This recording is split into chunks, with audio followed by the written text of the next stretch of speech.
예, 안녕하십니까. 김용원 노무사입니다. 오늘은 그 연차휴가의 출근율을 좀 보는 시간인데요.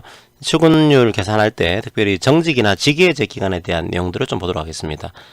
그러니까 출근율에 따라서 연차휴가는 그 연차휴가를 산정하는 내용이 다릅니다. 다르기 때문에 출근율이 상당히 의미가 있죠. 그런데 출근율은 우리 법에서 몇 가지 나와 있어요.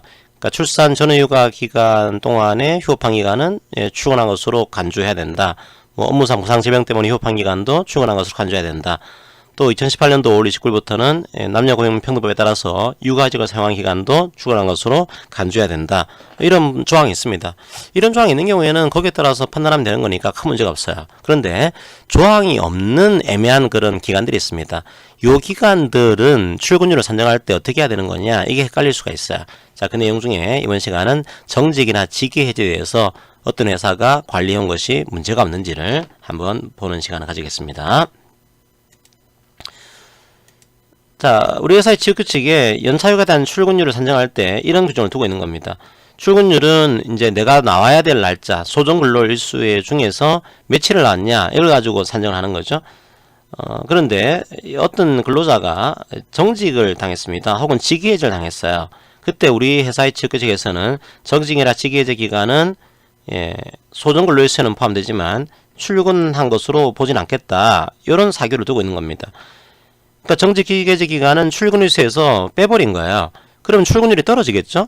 그럼 근로자 입장에서는 아니 정직을 내가 받았는데 다시 정직 때문에 연차 휴가에 대한 출근율에 대한 불이익까지 이어지고 있는 거 아니냐? 이건 이중징계를 하고 있는 거다. 이런 불만이 나올 수가 있어요. 그래서 이 취업규칙은 잘못된 겁니다. 이거는 인정될 수가 없고, 나의 출근율을 다시 정상적으로 산정을 해서 차액분 임금을 지급하세요. 이에 대한 소송을 제기한 그런 케이스입니다.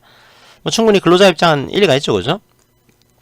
과연 정직이나 직위해제 기간을 출근 일수에서 제외하는 이 취업규칙이 효력이 있는 거냐, 이 문제예요. 자, 우리 판례의 시각은 이 사규를 인정을 해주고 있습니다. 보니까 정직이나 직위해제를 받은 근로자인 거다.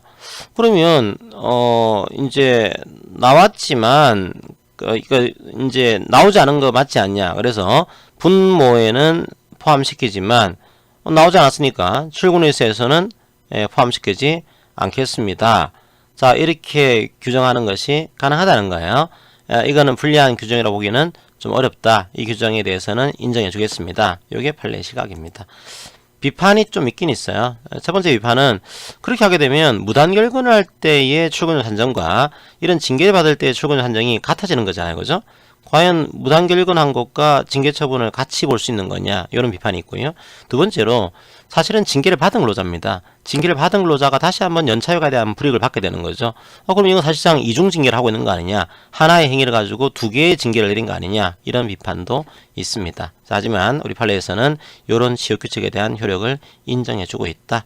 그렇게 판례의 입장을 이해를 하시기 바랍니다.